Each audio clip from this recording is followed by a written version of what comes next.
Live. We're live. Hi, everyone, and welcome to the Nerdy Up North podcast. It's a nerdy podcast and it's hosted by Northern Nerds. I am one of your hosts, Sam. And I am the other host, Paul. And we're joined by Fucking no one. nobody, because nobody likes us anymore. Everyone's fucked off. No. They've left us alone. No, we thought we'd have the original gruesome twosome together, with it being our spooky season. Normally we try and load it up with guests, but sometimes it can be quite cozy, can be quite interesting. And let's be honest, me and Sammy have better crack than most of you twats out there anyway, so it's fine. I fucking do. Straight away, everyone logs off. Bye. Bye. No, it's a hostful episode. It's a hostful, yes. When was the last time we did this? Oh, I can't remember. I think we ask this every time we do one. Yeah. Some people like it. I don't know. But yeah. This is, as you said, spooky, as Chris has just said in the chat. Very spooky. Spooky, woo. All the ghosts and ghoulies are out. We are getting... Do you get, you know, the Muppets Christmas Carol, you know, the two old men? Molly and Molly. Ooh! Soon we'll be doing the Christmas special soon, but yeah. That's No, we won't. No, we won't. But yes. Do you want to do the disclaimer? I've already offended everyone, so I might as well get out of the Exactly, might as well just cover our backs now. Yeah. Right, so everything discussed in today's episode is our opinions, and it's our opinions alone. And if you'd like to discuss anything from today's episode, please come and join us on the Facebook page. You can join us in the Nerdy Up North Discord or the comment section where we can have an open discussion. But what we won't have is anyone coming for us and telling us our opinions are wrong, because we can all agree to disagree in fandom. So, let's keep it fun, keep it kind, and keep the toxic behaviour out of the nerdism. Very well said. Thanks. And to counteract that as well, the only way, like you say, I would argue the case, if you say Alien isn't a horror movie, you're a dick. Simple. Anyway, moving on. I'm not bitter. I don't hold a grudge. I don't hold grudges for life. But yes. No taglines today. No. Yep, we're freeballing it. It's all easy, not many plans. No notes. No notes. I have Google. No notes. But yeah, one thing I wanted to discuss, because me and Sammy and Chris and even Lee have been very busy over the last week. We have been involved with our first... We've done stuff before, but this is our first actual festival that we've been involved in. As the press, we're given press access. So yes, we were very special, and we just need to get like a laminated sticker for Sammy, because she likes a laminated thing to say press, VIP, creator, basically special needs, anything that basically showcases Sammy as the princess that she is. But yeah, Grimfest 2025. We had access to it. Our first experience. Not what we were expecting. Because we were in a good way. Yeah. It was good in a good way. Because we were expecting to be given certain things, but we were made to work for it. Made to like actually reach out and have ballsy and say, "Hi, my name is Paul. Can we see your movie, please?" Can I watch your movie? And I'm so glad that the ones that we got, especially from my perspective anyway. Yeah. The Lily's Ritual is brilliant, but I've really the Driftwood one has really stayed with us. Right. And I didn't expect it to. With it being anthology horror, you kind of like you jump into a story and then you can jump out of it and go into the next one, and it's fine. It flows good. This one has some really hidden, in-depth messages that I was not expecting. My mum read my review and just went, "You're wrong." And I went, "Excuse me." She went, "The meaning of life is 42." Oh God, she went all there for you, did she? I was like, "Yes, I know. I'm living that 42 at the moment." Yeah. So the meaning of life is pizza. Yes. And if you know, you know. You know, you know. But yeah, as Sammy said, we've got to see some very like the not creative independent movies, which was like say new and way of taking in. Sammy got a review the big movie a few weeks ago, Good Boy, which again blew my mind, like that we got to see that early. I got to see a movie called Beast of War, which was basically World War II Australians fighting sharks and drinking their own piss, which was always good. Lee had a film called Itch, which Yeah. yeah, It's got a lot of traction, didn't it? mm, And the one Chris has just gone out today. Kabucha, Capucci, yeah, yeah. which we That's thought was going to getting be Asian horror, but completely yeah, wasn't. it wasn't. I was like, oh, that sounds like Asian horror. Chris is gonna love that. Give it to him. But he enjoyed it. He enjoyed it. I'm pleased. He said it was good. But I love these little taglines. He was like, "Would you drink a drink that would keep you awake and make you feel more alert? Then start slurping some monster." Uh, Nice one, Chris. in true Chris fan. But yeah, but thank you for like the people who are involved with like say Grimfest and actually giving us a chance, and I'll be sending an email out just to thank them. But yeah, a total new experience, totally different to what we're like used to. And I think we did all right. We did well. I think with like say we'll know for next time to do things differently or to get more prepared. But Yeah, as a but whole, I think we did mhm, okay. We did okay. yeah, But yes. absolutely. I don't think. Oh, I was going to say I didn't think we had any moderators in, but we do. Chris is always there. Chris is Chris. large and in charge. But yeah, Jake's there, Yay! Tony's there as well. Hi Um, everyone. but tonight we are having a discussion rather than talking about a movie. It's an overall thing. I thought this would be interesting to have a conversation about because this is kind of like Sammy's wheelhouse. This is Sammy's horror, possession Yeah, movies. Now we're going to ask the question to start with. is that you beeping? I can't hear a beeping. Are you possessed? Is that what it is? Oh my god, I can hear a beeping. It's all in his head. This is not a bit, guys. This is not a bit. It's not. Seriously, I can hear a beeping. Is that not you? No, it's not me. It's like a bomb Oh, going off. There's a bomb in your butt. Your butt is the bomb. your butt is the bomb. No, my dehumidifier is just. I just thought. I'm thinking, what could possibly be Beeping. beeping? Yeah. It's my dehumidifier. No, Needs emptying. it's not Captain Howdy. Don't worry. Oof. So Right. yes. Sorry. Question. Question. So this is going Yeah. to be in two parts. So first thing you think of, or first movie you think of when you hear the word possession movie, what would you say? What's your go to? Straight off the bat, it is The Exorcist. And I know that might seem very typical of me, Mm-hmm. but it is, and I do have an Exorcist t-shirt on tonight just Mm-hmm. for the occasion. But yeah, it's typical, atypical possession movie. It is the Possession movie. possession movie. No, definitely, and I think that's where people go to when they think of the word possession movie. They go religious horror, they go Yeah. to demons, ghosts, been thing. Now the second question. I think this is the more interesting. Why do you think possession movies as a whole has like the reputation of being the more scary horror? Because like you get more horror that make you get horror movies that make you feel, ugh. There's horror movies that actually give you the creeps, but Mhm. actual fear-inducing, I would say, possession movies has that reputation to scare people the most. Why do Yeah. you think that is? I think it's because it's the idea of something or someone or a thing completely hindering you from anything. And Right. the idea of that Mm-hmm. is probably more terrifying than having a scary something in your face. Yeah. That's how I feel anyway, that when I watch possession movies. It's the idea that I am no longer in control of my body anymore. If we're talking about physical Mm-hmm. possession, because possession, as I have learned, can mean so many things. Yes, I think someone put it like jokes in. Oh, I thought you were doing films about the bailiffs coming to take me car. Um, but Well, that is a form of possession. but yes, um, I'm glad you said that, and this is probably where we are like so kindred spirits in a way, because in theory, that's why I think the movies are so scary as well. Because Mhm. as human beings, and as a massive control freak, which I am getting better, which like as people would Believe it say, or not, in 4 years, he is getting better. way better.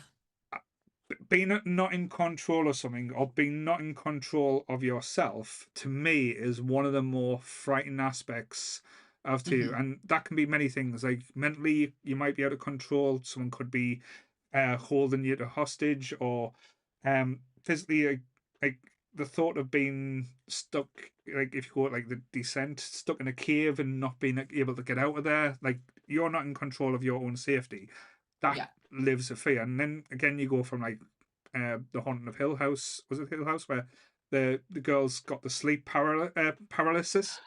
That Oh, is just sleep paralysis. Oh oh, my God. Have mm, you ever experienced it? no, but my wife has, and Oh, yeah. it's like she's woke up crying just because of it. And again, that thought of you not being able to control, or even just do something as simple as move your hand, It's freaks me the fuck horrifying. out.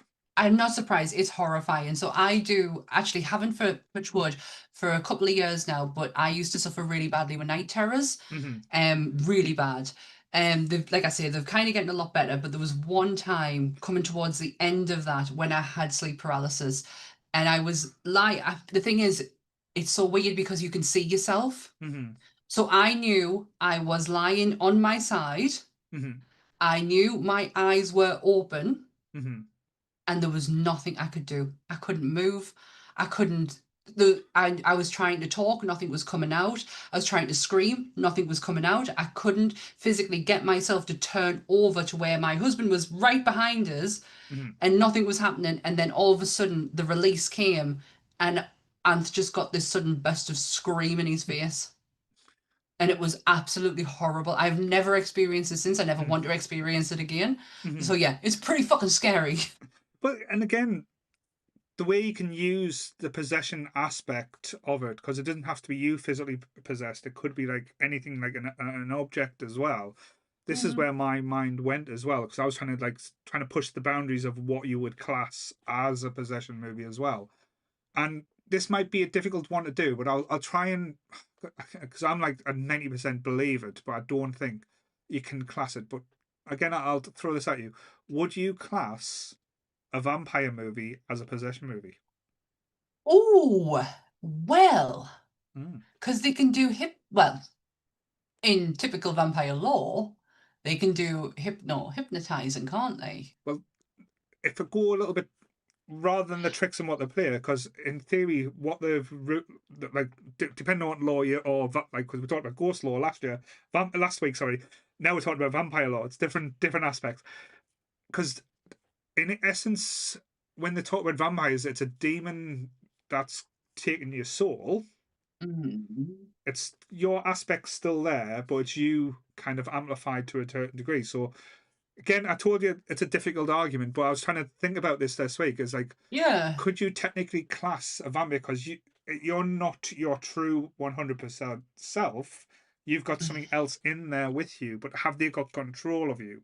That's I don't know if this is because I'm reading Salem's Lot at the moment. mm-hmm, So maybe this is where my answer is going to be influenced from. mm-hmm, I see vampirism more as a disease right. than a possession. Yeah, no, I'm on board with that. That's where I said before when we're going to have this like conversations. I was Hmm. going to try and push the boundaries just No, because. and that's Mm, cool because honestly, mine have been.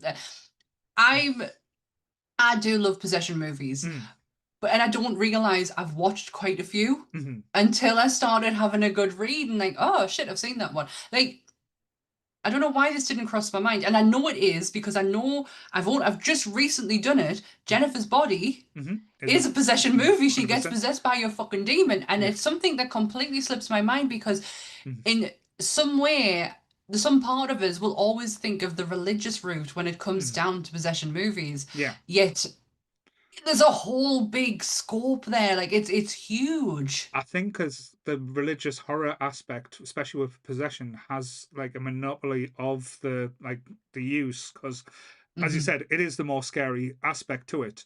But if you go the other side, like if you forget about the vampires, that was me trying to be flippant as well No, and trying to no, give. no, that's really cool. It was a cool argument. You can go to the comedy side as well because Okay. there is possession movies that are out there crazy. If you think about Child's Play, Chucky, that's a possession movie. Yes, that was another one that came up today in the list I was watching. Someone said, "Could Hmm. Child's Play be cast?" And I was like, "Yeah, well, because Hmm. Charles Lee Ray he This possessed a is a doll." doll, yeah, and he wants to go into another human Hmm. being. And again, pushing that boundary a little bit further, Short Circuit could be classed as a person because Johnny Five becomes alive. He's a robot and he's possessed. Hmm. Like, where did his soul or his heart come from? Is he possessed by a human? And But it's a fair argument. Chris mentioned one earlier. The You're Lord not of the gonna Rings. like it, but Lord of the Yeah, Rings, yeah, Frodo was possessed by the ring. yeah. Is it like more seduced by the ring? That could be the same. But again, Oh no! Oh yeah. Sorry, I like that. yeah. But also one last again, then we'll have a serious conversation. Like, if, look at films like Freaky Friday. Right, I can hear that beeping again. That is you. It's me. It has to be you. I'm not beeping. I can't hear a beep. Hang on. Are you beeping? Beep, beep, beep. No, That's not my dehumidifier. That's something else. I And don't here, know. beep, beep, beep, beep, beep. I can't hear it. It's not my headphones, is it? No. Unless you're picking up Nick putting the microwave on downstairs. My God, my hearing's not that good. I'm deaf in one ear. But yeah, Right, anyways, I'm sorry. yeah, no, I'm saying Freaky Friday because like even though it's not someone else, like you're swapping bodies, so you're not in possession of your own. Yeah, but So yeah, I guess so. so there's Like, different and if you look at there was a horror movie done with Vince Vaughn and oh yeah, called freaky. Freaky that was done so well, like different So good. aspects. But it's such an interesting concept because literally anything could be possessed. Like Sammy's Beeban is now possessed. My headphones are apparently possessed by bloody beeps. Yeah. What's it called? One of your favorite books, Pet Cemetery. Mm-hmm. Those animals come back and they're not the same. They're possessed by something. They've been Wendigo! sometimes Yeah. dead is better, but Sometimes no. Sometimes dead is better. He can't do it in his voice, man. Yeah, you're right. I never really looked at Pet Cemetery as a possession thing. Mhm. I don't even know what I would class Pet Cemetery as. But that's a good point though, Mhm. because It there's such an open book to that, like say that concept. Because as I said, when I thought about doing this episode, I was going, oh great, we'll talk about the Exorcist, talk about the Conjuring, we'll talk about Emily Emily Rose. Rose. But then if we're going to think about it a little bit more as well, recently we've had one of the like weirdest and I think most interesting possession movies this year in Weapons. As oh my god, yeah. Yeah, witchcraft and I tell you what, mind, Mhm. if they don't join Longlegs and her together in some capacity, Yeah, I will be pissed. That was yeah, yeah. that was I don't want to say that was a surprise because it like the way people were reacting around it, Mhm. I just I didn't expect that. No, no, I was expecting something different. Yeah. And then when we got that, I wasn't disappointed as well. No, no, I thought it was going to be more thriller aspect. Like Yeah, there was, yeah, I thought there was going to be some kind of like thing that had done this, someone but that, not yeah, her. like spoilers if anyone Not hasn't seen her. Weapons. Sorry, but Sorry, it's yeah. been out a while. You should have watched it. Yes, Um, I didn't expect that. mhm, And it's so fucking good. yeah, and It's especially like probably in my top 5 of this year. especially when they're sitting on the dinner table and you got Agnes describing to the little boy, basically, you're going to do what I tell you to do, and they're like, no, and he's like, okay. She gets the parents to stab themselves in the face, and she, like Hmm. the way she describes it, and saying, "I will get them to hurt each other. I will get them to hurt you. I'll even fucking get them to eat each other in front of you." And it's just like, this Could we is, not? yeah, Could we not just do that? Could yeah. we just leave the eating alone, please? But it's such like and as you said, it's a surprise. That's why I loved Weapons as well because of the surprise aspect. You don't Yeah. think it's going to be witchcraft and possession and have like that as the horror No, aspect to it. no. When she enters that movie, you're like, what the fuck? Yeah. Where are we? What Well, is happening? well, it's just when they go into the teacher's house as well, and they're having that conversation. And she's like, "Oh, like taunting him, like and like normal, like saying, oh, I'm just going to do this," and then Oh my god. she just pulls a hair out of his head and then just got control. And it's horrible. Like in the best possible way that Yeah, yeah. in the best possible way. Scott, I don't know if you're asking that to me, Mhm, but I've read it recently. It's my favorite Stephen King book of all time at the moment. I am on a mhm, Stephen King journey, but yeah, it just do not watch the remake. mhm. Do not do that. Mm-mm. See, you like the prequel though. I didn't like the prequel. You like the prequel. I like the remake. Okay, I found that was okay, but What, the one with John Lithgow? yeah, I didn't mind that one. Are you fucking serious? Yeah, because I thought the kids dressed in them like outfits and Oh like thing were yeah, absolutely that side's terrifying. like, yeah, Mm, that's pretty cool. But mm. they changed the whole fucking story. It needed to be. Things No, don't have it to be this didn't. year. It did. No, No, no, no. no. I was so angry at that. But I don't need to bring that level of anger here. Possession movies. Yeah, possession I'm movies. here. I'm in the room. But so we'll go back to the original one that you brought up. Your favorite Mm. movie. I think we all know my feelings of it. I, I, I don't want to be as harsh as I've said in the past. I think The Exorcist is like it has its place in the world. I know you absolutely love it. It's not one of my favorite films, but I can enjoy. I can understand what was made, like how that was made, Yeah, and the things involved with it. But that's yeah. fair. I mean, Ant's only ever seen it once, and he Mm, laughed his head off all the way through it. mm. Which I was like, this is not a funny film. No. But for me, it's not just a great horror movie. It is a Mm, great movie. yeah.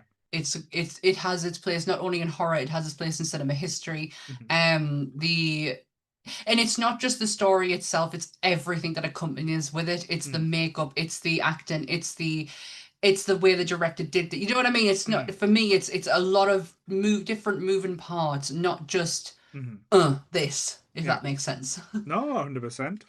And with The Exorcist as well, like I said, if you're talking about a possession movie, this is like number one with a bullet. This is the one. This Ultimate. is one thing. Is it because of the story behind it? Like all the things I think Mm. that it's a cursed movie. All these horrible things that happened, all the things that happened on the set as well. Like with Linda Blair going through what she did, like during the making of the movie, how vicious it is at times, especially for its times, like the language it used and the context it was used as well, and that it was classed as a video nasty for so long. Because remember, this was a banned movie in the UK. We could not get a copy of this. I think for was it for about 15, 20 years, possibly. Possibly because the Mm-hmm. first ever version I ever owned was, oh my God, it was one of those DVDs Mm-hmm. where it was the flip open bit, Mm-hmm. That but it was was on two sides. that was when it came out in I'm thinking 94, 95, It was a 95. card. It was a cardboard Yeah, cover. yeah, cardboard Yeah, cover. It that was the flipped same open. as Robin Hood, Prince of Thieves. The same type of. Yes, yeah, yes, and it was and you had to flip it over at a Mm, certain point. yes. I can't believe I don't own that anymore. The collector in me was not there at the time, and I got rid of it, and I've now got like Mm-hmm. I've got the Blu-ray. I've got so many different versions of it set up here, but I can't believe that one's gone Mm-hmm. because I was like, that's like as a collector now, damn it. Yeah, I got that one. Honestly, it's the movie I watch every Halloween. Mm-hmm. Like, don't get us wrong, I've watched it plenty of times in between the year, but on Halloween night, that is Mm-hmm. the movie. I watched The Crow the night before, and I watched this one on Halloween. And even still to this day, there's bits of it I missed Mm-hmm. or I've forgotten about. Yeah. There's some scares in there that I've forgotten about. Mm-hmm. I don't particularly like the uncut Mm-hmm. with the spider walk. I No, don't think it adds anything to it. It's just another it's more the comedy idea of aspect to it, isn't it? Now. it is now. But the way it Mm-hmm. was shot and everything is so interesting. And this is just my personal take on it. I just don't think it adds anything. The idea of her being completely confined to that bed Mm-hmm. is more terrifying than her running around free. Mm-hmm. Because we can run away from her. Yeah. You can't get away from her in that room. She is completely in that room. Mm-hmm. So yeah, I think I even watched it the night before my wedding. I made my sister watch it with us because I was like, I ain't breaking tradition. Can't change it.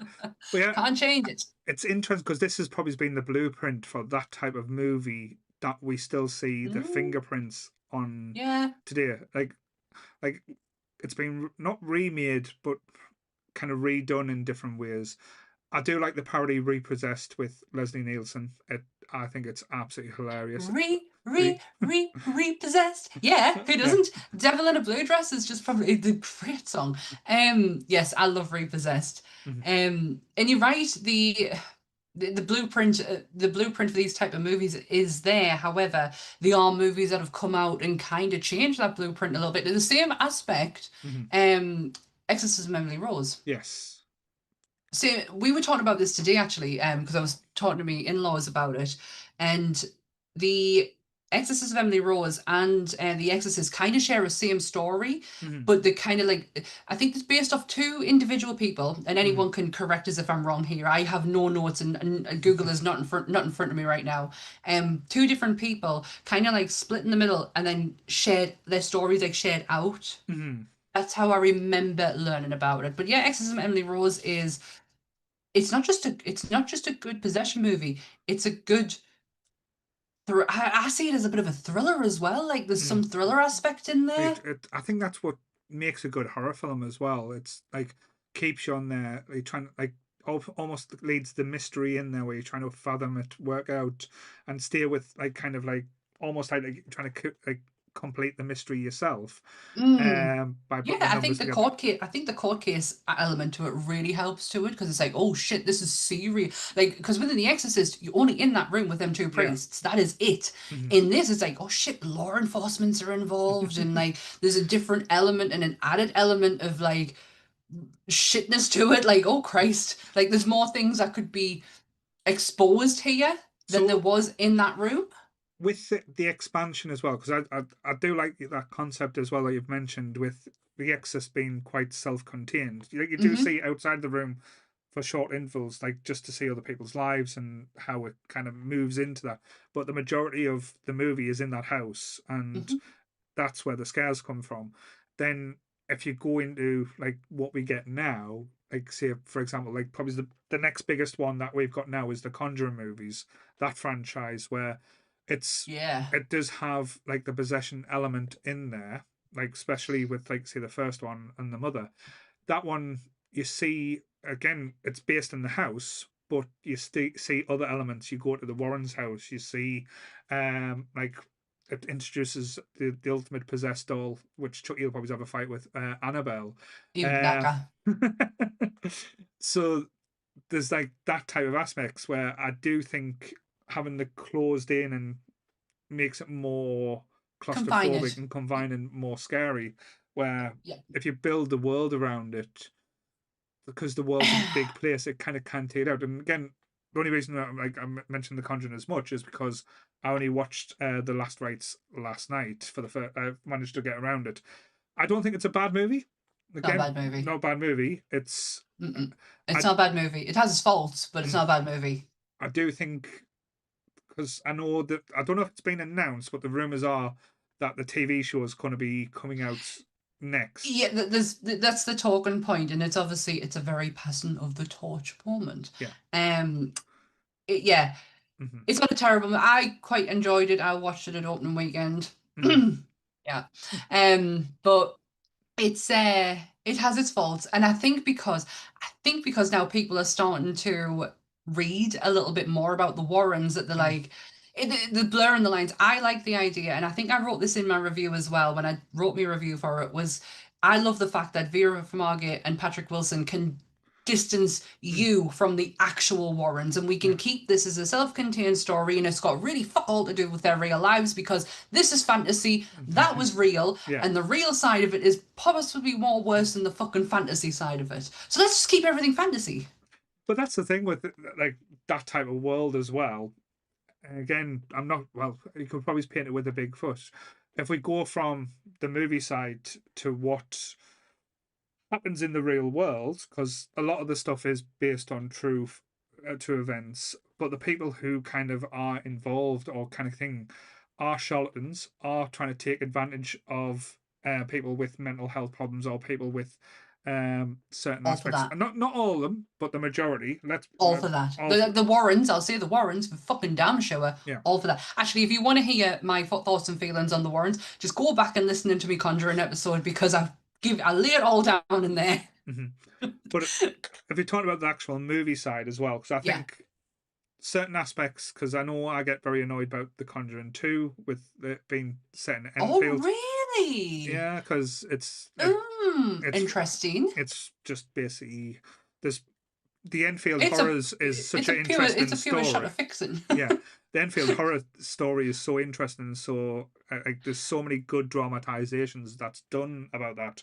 And then you get the Conjuring where they just fabricated 90% into one of the stuff that 95, because it's 95%. Let's give it 95, because literally, the person who was there the majority of the time gets zero screenshots in this and gets treated as a joke. And he's the one who led the investigation. Was Maurice Gross, yeah. and the Warrens came for 5 minutes. They literally walked in. They were not invited. They walked in and they walked straight back out again because they realized there was no fucking money in this. Yeah.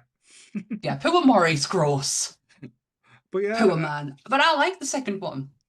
As a movie, yeah, I really enjoyed that because we get introduced to Valak, and I know Valak is not everyone's favorite, but as horror icons go, yeah, Valak's there. Like the aesthetic of Valak is definitely there. It's just a shame that they've not been able to do anything, in my eyes, properly with her. Because aesthetically, she looks fucking phenomenal, and yeah. I love her in that movie. So But I yeah, like that one. and it's quite interesting as well that you've said that, because I do find not all of them, but most of the monsters or demons or ghosts in the Conjuring movies to be extras from Scooby Doo. Especially the last one, like the last rites, all the like the ghost and thing looked like they were just going to get the mask taken off to be revealed as. Yeah, when Like I you read when I would have got away with this if it wasn't for you stupid kids. do you know when I read your review, I was like, oh my god, shit, yeah, he's right. The makeup, like, I love makeup. Yeah. I think I've talked about this 100 million times. I love makeup, and I could not find a redeeming quality in there, so I didn't talk about it because you are so right. It's so store bought rubber mask. Yeah. Yeah. It's just like, I think at times as well, especially in this type of movie or these type of movies, less is more. Like a darkening in the eyes, a thinning of the face, looking like in pain is scary. If you go to like, I think some of the best effects for possessions, and is again, no one will even think about it, is probably the start of Constantine with when they're Yes, in that. I know what you mean by that now. Yeah, I've seen it. when they're in that room and that young girl's getting possessed by a demon, hmm and you see everything, it just looks pained, but you could still see the human side of it. Yeah. That's where I That's think. scary. That element is scary because when you think of possession, the idea of the other person being in there is sometimes forgotten about. Yeah. So because with if you take well, I'm probably going to reference it back to this movie constantly, but if you take The Exorcist, she is completely unrecognizable. You can really forget the fact that there's a little girl in there. But if you have that element of human side too, it's like it makes the threat and the level, like the idea of saving them, so much more greater. And I think that's where, again, not to get me high horse or me soapbox about this, and we've talked about this so many times, the old school methods of prosthetics makeup is so much better than now of just saying, oh, we'll CGI this aspect. We'll get this, like, not to say like it's bad about the Exorcism Emily Rose when she's doing all the body moving and stuff. It looks cool, but it's so unrealistic. The thing where you get the head turning Regan, it's practical. It looks it Yeah, moves like an yeah, it actual is. head would move if it was going the wrong way, and that to me is like, oh, gut wrench and fear. The same with if you go like, this is not a possession movie, but like if we're talking about practical effects, like the Saw movie, the Saw one, when he's cutting his own leg off, like it looks real. If you CGI'd that shit, it would just be like, oh, I'm not like not saying I would say this, but you wouldn't have that guttural feeling. No, no, And no, not at and all. I think going to again some of the modern day ones, like the one we've watched is the Pope's Exorcism with Russell Crowe. Again, a very good, well done exorcism movie and hmm possession movie, but it takes you out a little bit when they start using the CGI aspects, and you get the mouth opening and it's elongated and like eyes bulging. And it's like, Make it make sense. Oh, Make it make sense to yeah. me. Yeah, no, I totally understand what you mean, and possibly because I am just a lover of special effects makeup. Let's do it the Jack Pierce way. Let's Mhm. just fucking hot glue everyone and be fucking done with it. Toxic paint and everything.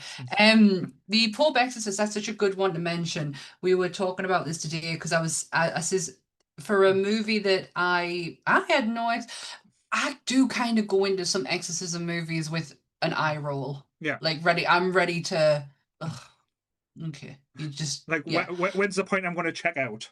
yeah, And I Like, and that the was with the Exorcism Believers as well. Same, like, yeah. do you know what Mm. I saw what they wanted to do with that, and I was kind of on board with it, and I might have. I actually didn't mind it as Mm. much as everyone else did because I had that. I could. It You, just there was something missing, and I yeah. couldn't quite place it. But it wasn't enough for us to say I didn't like that movie. Hmm. It There was wasn't because it I wasn't a didn't mind movie. It it. felt like a part one. That's what. Well, yeah, You yeah. yeah you're right. It did. And Leslie Odom Jr. I just fucking love him, and Mm. I was like I was watching it because of him.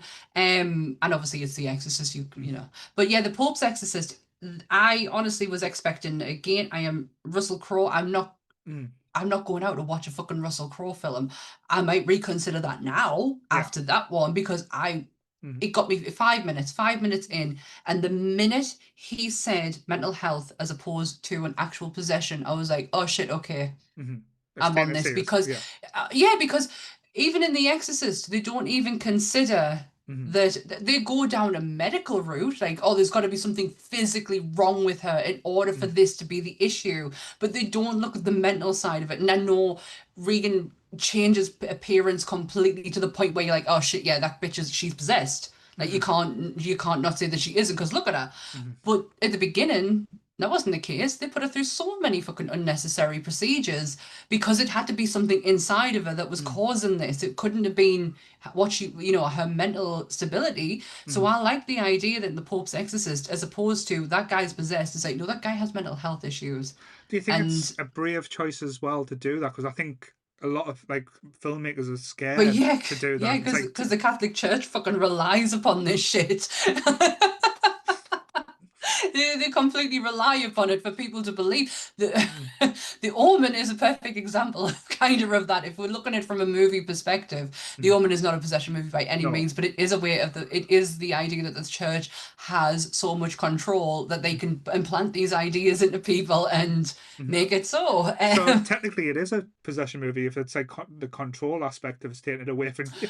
Yeah, do you know, there was one that kind of blew my mind a little bit when I was going through lists of Mm, possession movies, and I adore this film. mhm, Um, I love doing impersonations of it as well. And it would never, it's another one I would never say, oh, that's a possession movie. mhm. I'd just say, oh, that's a really good, 60s horror film, which is Rosemary's Baby. Right. Okay. She doesn't just Okay. have physical possession, she also has emotional possession as well. She is completely and utterly controlled by every single person Person she encounters, manipulated. Yeah. completely at her. So there's the Mm, different levels of possession that goes in that movie. And I was like, oh my God, I've mhm, never seen that before. yeah. Because anytime I think of Rosemary's Baby, it's just, Mhm. what have they done to him? What have they done to his eyes? So, because, as I said, Made myself laugh there. That's wrong. if you think about it though, because we've got certain levels and or certain types of possession movies. I know we've just briefly, well, at the start we briefly like joked and mentioned a lot, but Hmm. if you look back, I would say if you go back to say The Exorcist, for example, the possession movie of that time was very religious, very different. The modern day possession movie, I think, is do like they're trying different tactics or special modern techniques for it as well. If we Hmm. go like take weapons out of it because that was quite recent over the last few years. Two of our like we'll probably have this discussion. You'll be surprised when I bring it up. Two of Hmm. our favorite movies that we've seen is involved possession. One, you You were have to very remind brave. us. You were very brave, and you went to pictures to yourself to see the Evil Dead Rises. Yeah. Yeah. And Yeah. the other one, Late Night with the Devil. Yes. Wow. Yes. Okay. Mm. Another franchise that you have to remind us that it's a Just fucking possess. possession movie is the Evil Dead movies Yeah. because it's not where my brain again. It is the Exorcist that's done this to us because it's not religious. I'm Mm. like, it's not a possession movie, and it fucking is. Yeah. Evil Dead Rise is one of my favorite. I will Mm. put that in there, the top 10. It's one of my favorite films. Mm. And I'm not taking anything away from the other Evil Dead movies because they're all, Mm. fantastic in their own way. But for some reason, Evil Dead Rise just hit I think it's something with me. aesthetically as well. Like aesthetically, You're mm, it's like, and don't get this wrong, because I'm a huge fan of the Evil Dead movies. We're going to be touching on the mm-hmm. Evil Dead in a few weeks properly. Can't wait. Um, they are very much B movies. Let's be honest with you. When you look at the aesthetic and how they made. I would say more independent, but Oh, look at it trying to be all fancy. I would say I would. I want to be friends with the independent crowd. I would No. no, I would genuinely class the first Evil Dead for Mm. damn sure is an indie Yeah. classic. That is done on a shoestring, Mm. that is creatively put together. Mm. Um Mm. Evil Dead 2 is so campy Mm. that it is borderline B movie with the Army of indie Darkness aspect is to a it. fucking Army of movie. Darkness is a B movie. 100% you cannot argue with that. No. But Yeah. Evil Dead Rises, this is a fucking blockbuster. That This got money behind it. and Money and monsters. everything in it was ramped up. Even the I'm not going to try and say it. Necronomicon. Was fucking terrifying. Like even looking at Yeah. it with the way it was wrapped and had stuff on it, it it looked the shits. And having kids involved and having the balls to basically kill the kids as well, which I I think just kill them, fucking annihilate them. which again I think an Evil Dead movie needs, and the score as well. The score stayed with us. I think everything in that was done with such love and care and respect. That was Yeah, the best way I can describe it. The respect of as it. yeah, and there was so much homage paid without fucking ramming it down your throat. This is an Evil Dead movie. Mm, The opening of the movie is in homage to Raimi and the fast moving, but mm, it's not so fast mm, that it's because it is really quick in the Evil mm, Dead movie. It's not so fast that it kind of takes its time just a little bit. It's like this is hours, but mm, we're paying homage to the OG. mm, The fact that she wore blue and black mm, at the end is so Bruce Campbell with the denim shirt and the black trousers. mm. Yeah, there was just some, and obviously the chainsaw. Yeah. Yeah, and yeah, it honestly is one of my favorite films. It's in there in the top 10, Mm, and I was very brave to go and see it by myself. Bearing in mind, I did have to have Paul vetted first before I went. I was like, kind of know if there's any jump scares. yeah. There's the jump scare in there. I ain't going. That's the thing. You're brave when it comes to certain things. Well, braver than me, because I'm such a softy when it comes to like blood and guts. Like I'm not good with that type of shit. But you're okay with that. It's just if To someone a jumps out degree. and scares you, that's kind of like the thing Oh, that I breaks fucking you. levitate. I levitate. Conjuring 2, Mm, the when she goes and changes the channel yeah. and he goes, "Get out of my house." Mm, Fucking I not only screamed, I fell out my chair mm, and the whole cinema looked at us. Bearing in mind I was with someone at the time. I was sat with a friend and mm. I was like, funny. Just trying to laugh it off. I was so embarrassed. Yeah, I don't do well with stuff like that. I do levitate. The most famous one that I've ever done is Minority Report. Right. All right. Which part was that you jumped I on? can't remember. It was such a long time ago I'd seen it, but I levitated. We were watching it in bed, Mm, and I literally just like I did mm, what that girl does, when she mm, on the actual Enfield haunting pictures when mm. she's falling. Yeah, I did that. Did I ever? Yeah. I don't know if I ever told you the story of me passing out in the cinema. What? No. What was the movie? Three Kings with George Clooney. What did George do to you? It wasn't anything in it. It was just a scene where one of the soldiers gets shot, and it goes a close up, but then they take out a needle and give him like an I know that's it. injection, I knew. and it showed a close up of the needle going in. And I was on a date at this time, and I was getting, oh, I'm just going to go to the top. I just need a nip out. I stood up, and my legs went, and I fell over the row in front. I knew it would have something to do with the needle. That That's was. his, that's his one big thing is needles. I was like, say, I don't think I got a second date after that one. I don't think. This comes from the person who has multiple tattoos, by the way. And not It's- small ones either. They're uh, big. yeah, I say when it comes to I always warn the hospital or the doctor say I want to take some blood. I'm going to pass out. The laugh, well, last one laughed at us, didn't believe us, and then tried to go and get Nick to come in because I was on the floor.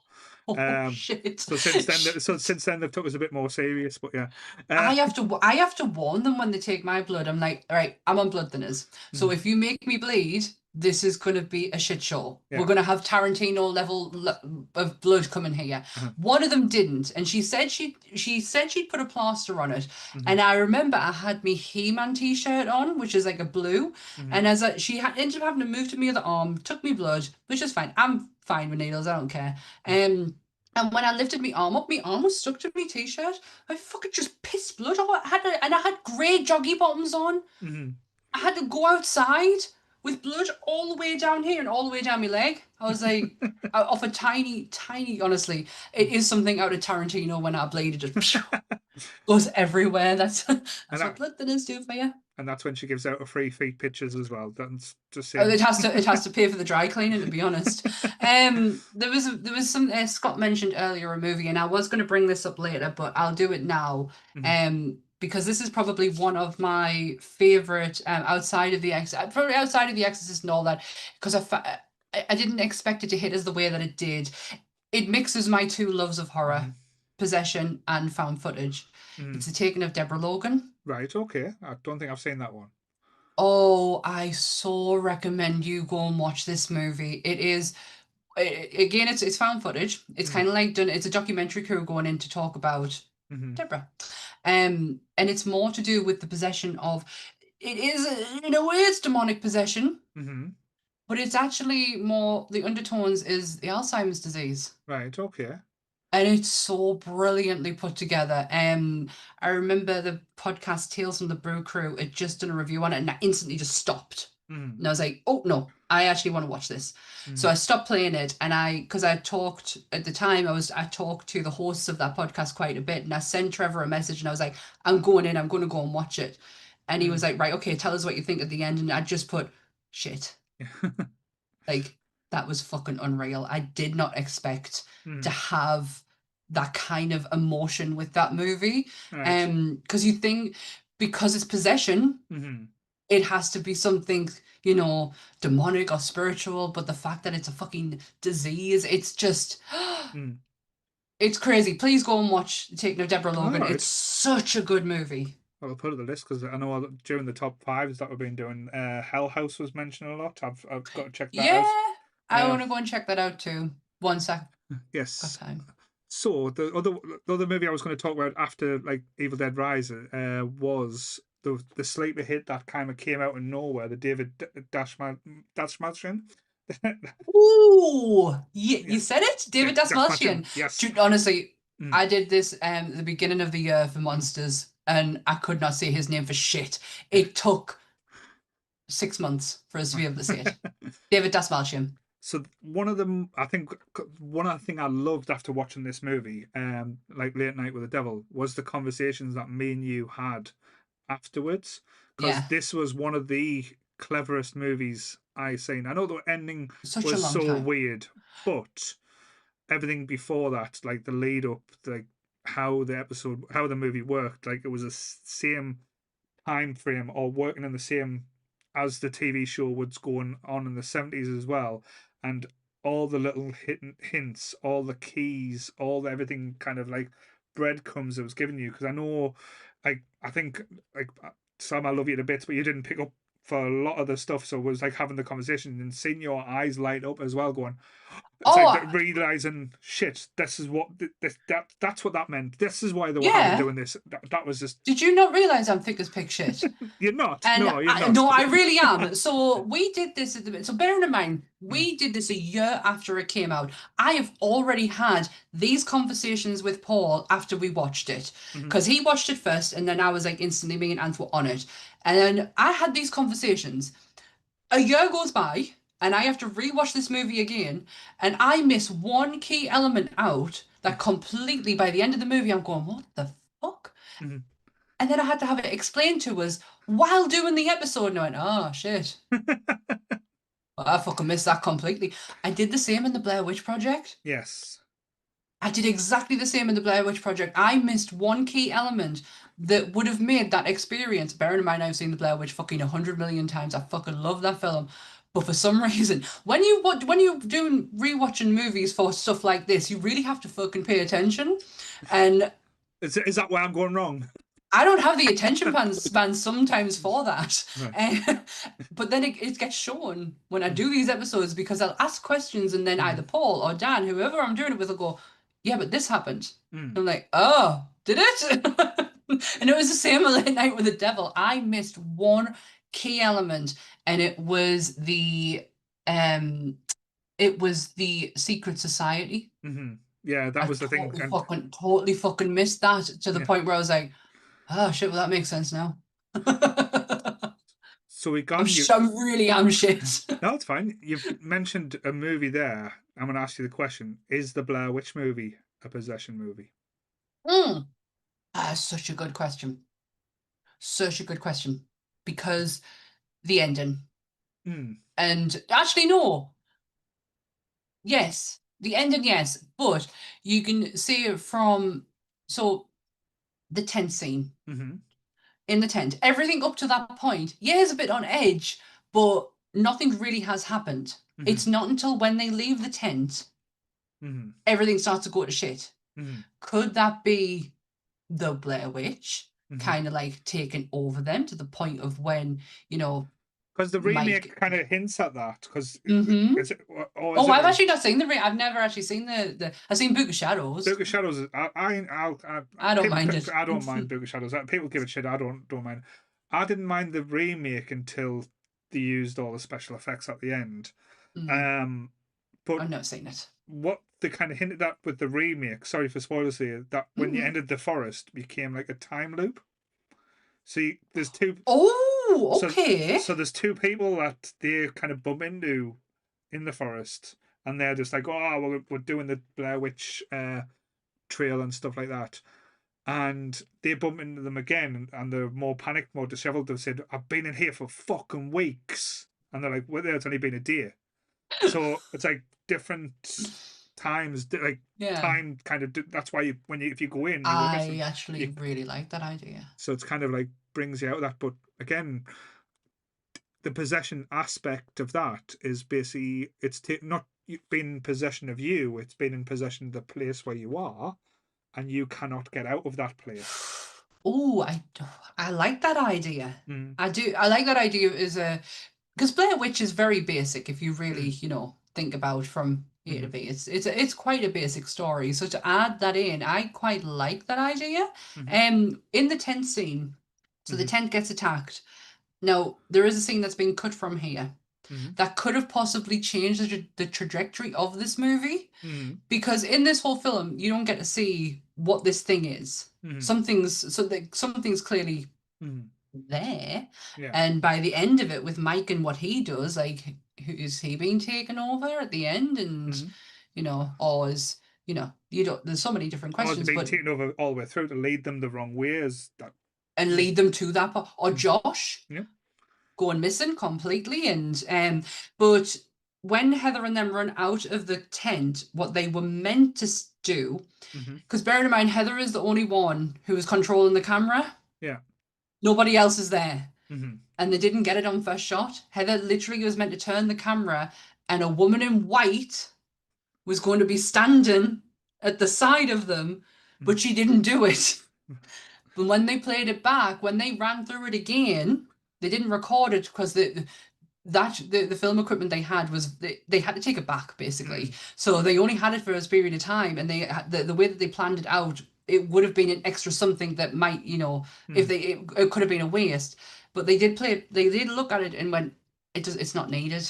Yeah. We don't need to see what's after them, kind of thing. I got a whole episode on it. Go and watch it. No, it's an interesting take. But there's so many different aspects, and again, there was another kind of like, not jokingly, but I do think it. Again, people might say I'm being flippant. 'cause, like, it's along the same lines as the vampire movie. Could you class, as I said, a werewolf movie as a possession movie as well? Because if you go back to the Wolfman with creepy, with Leary Larry, You watch uh, your fucking words carefully. He can hear you. because He is right here. in essence, when you become the werewolf, you're not in control. You're no longer the person. You're more possessed by the beast, and the animal urges comes out as well. Because you often see, like, if you, I'm talking about all these different laws now, and like werewolf law, like um, the person who gets bitten or like gets the curse, like tries everything they can on a full moon to either lock themselves away, chain themselves up, put themselves in a cage, put them in a position where they can't leave the house, Yeah. so that they don't become the beast and kill someone as well. So again, is it like losing that aspect of who you are? Can that be classed as a possession? Or am I overreaching there? I think there's an argument for it. Mm. Probably more of an argument with a werewolf than the vampire one. Mm-hmm. Because it is, but then you have to class as the werewolf a completely different entity to you. Yeah, but you're, because again, it's just You're like gonna make my brain hurt tonight, it's by it's the way. it's always it's almost like you're flipping things. So because when you're you, the werewolf's inside of you, and then Uh-huh. when the werewolf comes out, you're inside the werewolf. So, Ooh, there's some fucking fucked up body horror there, mind.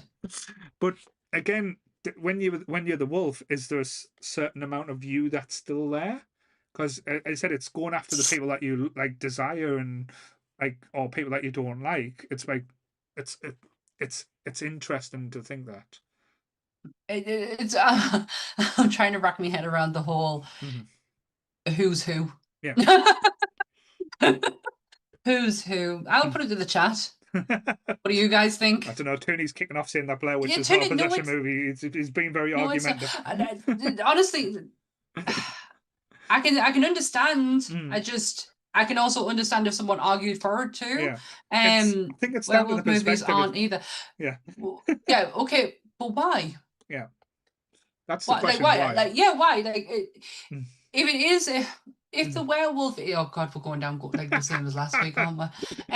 If the werewolf is a different entity, does that class it as being possessed, uh, or are you is a it just, complete or new is it, form? or are you going? Is it just transformation? Is it metamorphosis? Is it? I. Now I'm gonna make your head explode even more with Oh this my one. god! If it's about You do know it's Sunday. yeah, if it's transformation, I want to see to say a line, and you're gonna say what? I'm the keymaster.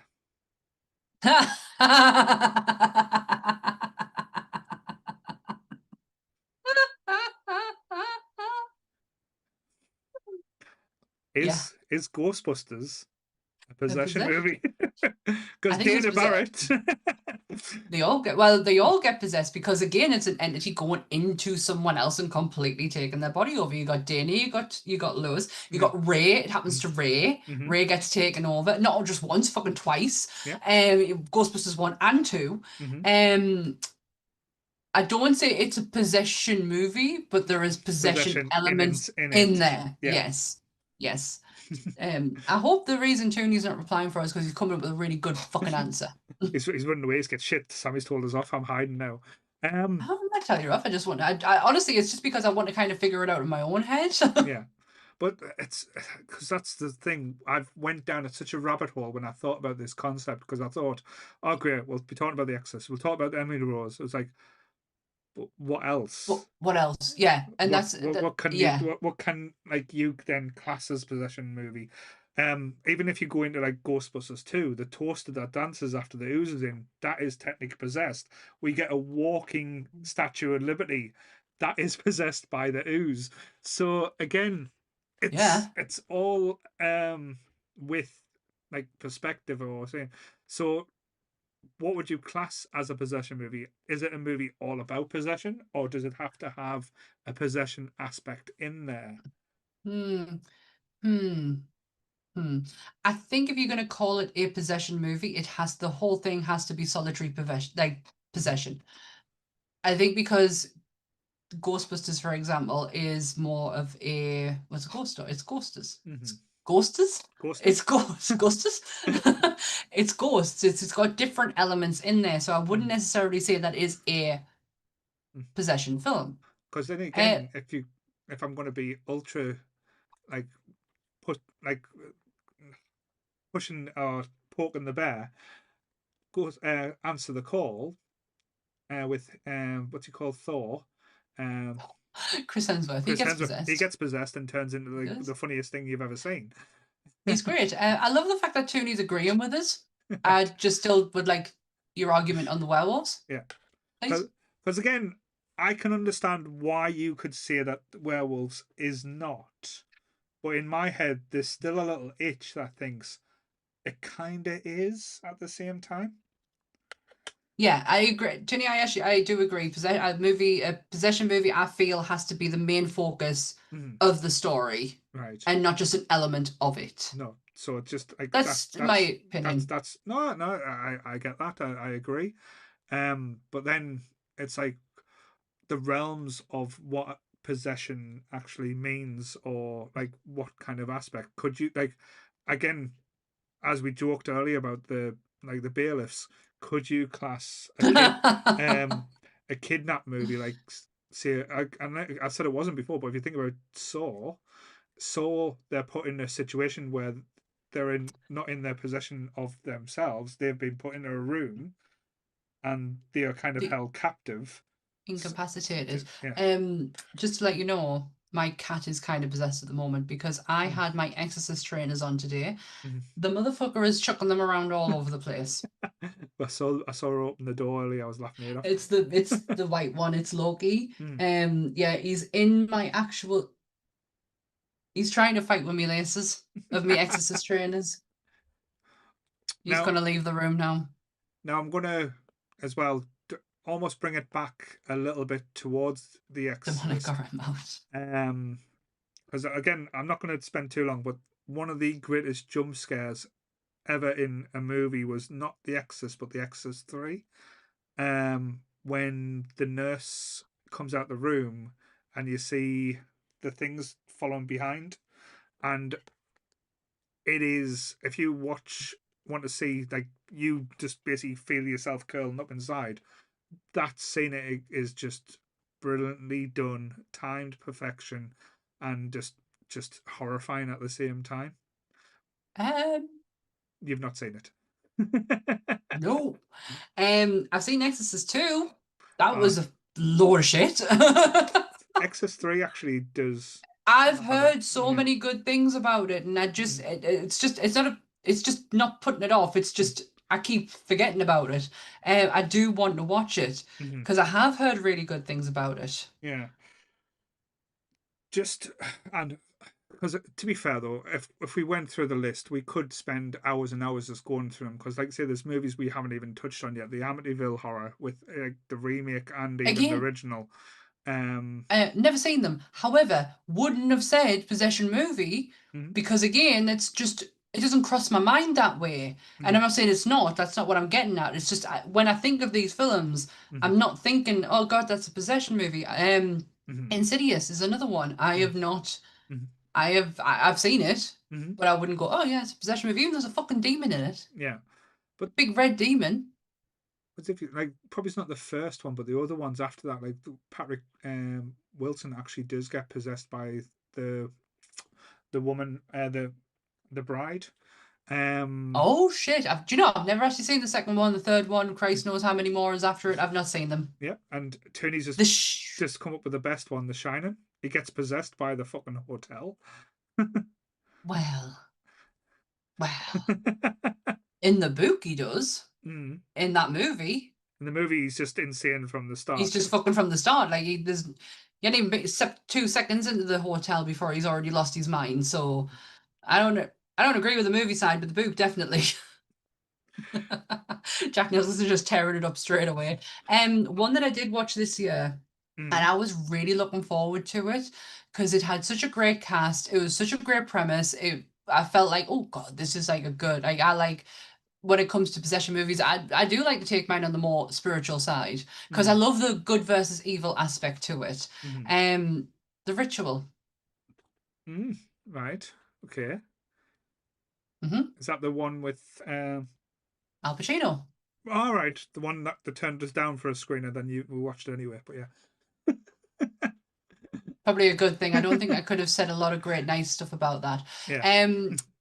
I thought it was going to be fantastic. It was set in the 1920s. It was based on a real story. Al Pacino was in it. Honestly, if Al Pacino wasn't in this movie, it would have been completely unwatchable. Didn't He have is the him out of only Beauty and the Beast? Dan Stevens. Dan Stevens, yeah. Oh, I love Dan Stevens. He's Matthew in Downton Abbey. He was the Beast in Beauty and the Beast. He could not fucking decide if he was going to be English or American. He kept chopping and changing his accent. And when you stand up against Al Pacino, you want to fucking make sure you bring your A game. Because that man was fucking phenomenal. He brought that element that I was looking for in this film. And it's just a fucking damn shame that everything else fell around him. The cinematography, we're in the 1920s. We're in a dirty, gritty fucking church that like doesn't, a decorator's never been in it. It's bright, it's fresh, it's clean, and it's crisp. The dialogue in it, Al Pacino's fucking phenomenal. Everyone else is just a bum fucking no. I was so disappointed. But again, Al Pacino, if he's not in this, it doesn't. It's terrible. It's not watchable. Yeah. We already mentioned Jennifer's Body's Beth when you weren't here. Should have been here earlier. I'm only joking. I'm only joking. Get on in time. But and again, just trying to push the boat and being antagonist as well. Is there an argument for? Because I don't think all of them, but especially I do think number 3. Could you class A Nightmare on Elm Street as a kind of cause? The reason why, Yeah. in the third one, Uh-huh. when Freddy's killing the kids, he's getting them to die in a way that they are killing themselves. So but he also possesses somebody as well. Hmm? So I watched a video today on top 10 possession movies, and at the end of the video, he went to his community and said, "What do you class as?" And someone said, "Could you make an argument that Freddy 3 is a possession movie because of what you've just said, Yeah. and the fact that he possesses someone as well?" Right. Okay. And he was like, "If we're going to say this is a possession, then yes, Because he's getting people in the dreams, so Mm-hmm. again, he's taking them out of like their body and like kind of like manipulating them to do things and act in certain ways, especially like say with the suicide aspect. I know it doesn't really touch on much of the things, especially like if you talk about the scene that always makes me itch is when it treats him like a puppet, and he's got him walking. The He's got his needles. The veins. needles. No, it's like the Oh, the veins. veins. Oh, Okay. I think we established when we did our Freddy episode. I'm not a fan. no. I'm trying to. I'm trying. I'm going to try because we will cover him on monsters, but I'm not a huge fan. No. I own them all. Kelly'll be crying in a I know. conflicts there. I But know. And I've got to deal with Kelly next week, and I'll have to apologize to her then. But yeah, like as I said, there's so many different aspects of different things you could actually contemplate or even So argue many. the thing. But that's the interesting discussion. I think the takeaway from this episode as well is just like to have a bit more of an open mind when it comes to certain aspects. And again, 100%. I agree with you and what Tony said. A possession movie, like the majority of the idea of it has to be thing, not just elements of possession, but the possession side of things that could be in so many different aspects or so many different things that could contain that. There's also them, and I don't know why this is getting so much attention now because it's from the 80s. It's got Sam Neill in it. It's called Possession. And it's I think I don't know if it's got I know another podcast is actually covering it on their spooky season, and I'm seeing it just pop up everywhere, and I'm like, do I need to watch this? Like, is this something I need to watch? Possibly at some point. But I've never heard of it until now. But it literally is called Possession. Right. So it is a possession movie. So it's a bit on the nose there, but yeah. Little bit. I knew I was going to come at you with a few ones to make your brain itch as well. That was what excited me plan in action for this was I knew as soon as I mentioned possession, I thought Sammy's Think Wrench is going to speak about the Exorcist for an hour, and that would make me happy. But I wanted to challenge that aspect as well. But I feel like my yeah, brain's been challenged not only in this episode, but even just looking into the idea of possession movies and mm, kind of like trying to remind myself that just because it doesn't have a mm, religious element in it doesn't necessarily mean it's not a possession movie. no. It could be like anything. Could you say that Toy Story is a possession movie, or them toys, the souls of dead humans that come alive when people don't watch? But again, just to make it That darker is sound, going fucking grim. That is so grim. that's just a reach there. But I think that one. It's But, so fucking but grim. that's where I've been pushing myself. I was like, can I try and twist this one? But no. I don't think you can twist Toy Story. I'll get Toy Story in a horror movie someday. But yes. Thank you again. There's not much more I've got left to No. say about that aspect. I didn't, to be honest, I didn't want to have. I wanted to have an actual conversation as opposed to me looking at my laptop trying to think, well, what am I going to say next? So I like the idea that you've kind of led it the Mhm. way that it has been, to where I don't have to use that, because normally I do have to use my laptop to fucking not only check myself, but to remember things too. Remember berries, but yeah, Remember.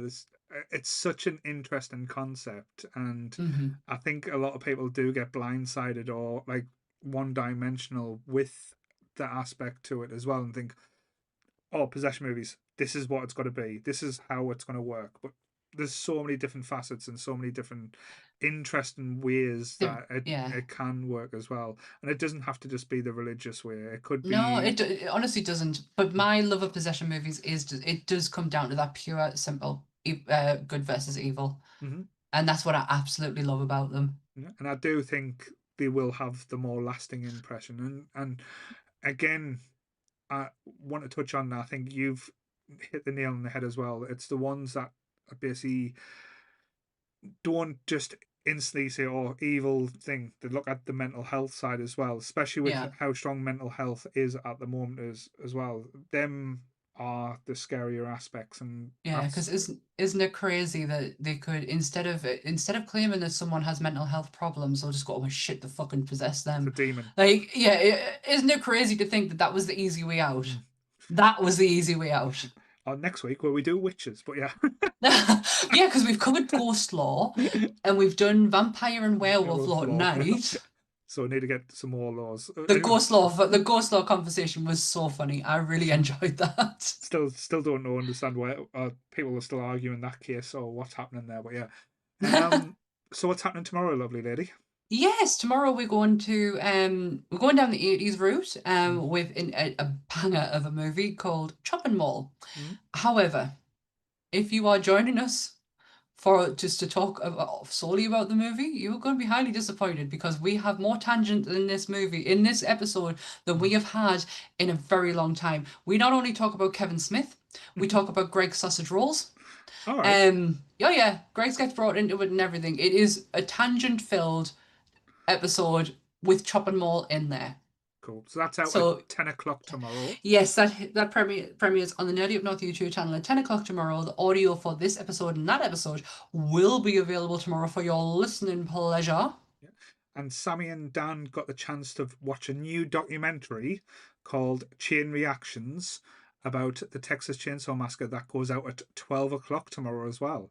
Yes, Toonie, I genuinely think you would enjoy this. Mm, I think there's a lot of people actually in this would enjoy it, because there is people in there who, it's the way they talk about the movies and mm, the way that they break down and it is just one solitary movie, is the Texas Chainsaw Massacre, but mm. it's just the influences and the way that they can break it all down. It's a very fascinating way of doing it. I thoroughly enjoyed that documentary.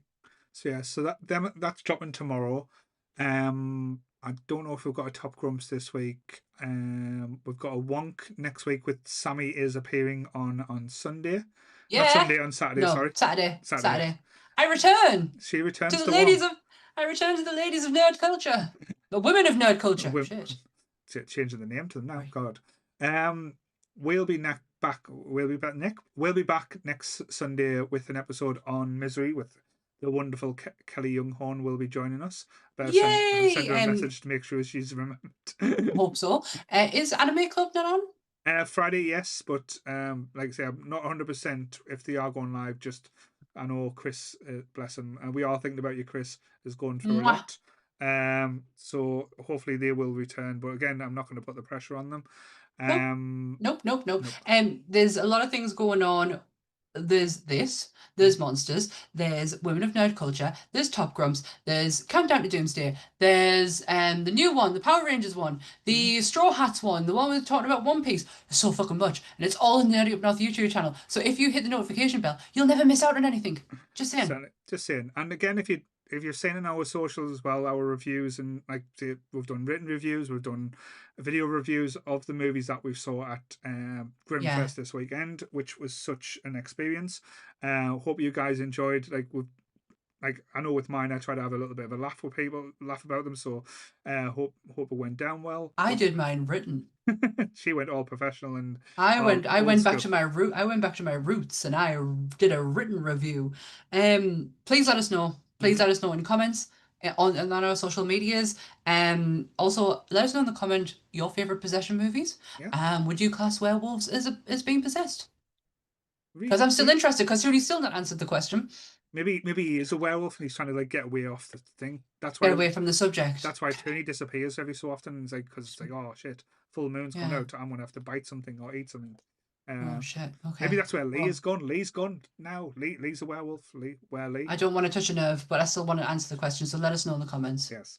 So thank you everyone for listening. Thank you for Thank you. watching. And same bat time, same bat channel. Stay nerdy, everyone. Bye bye. Bye.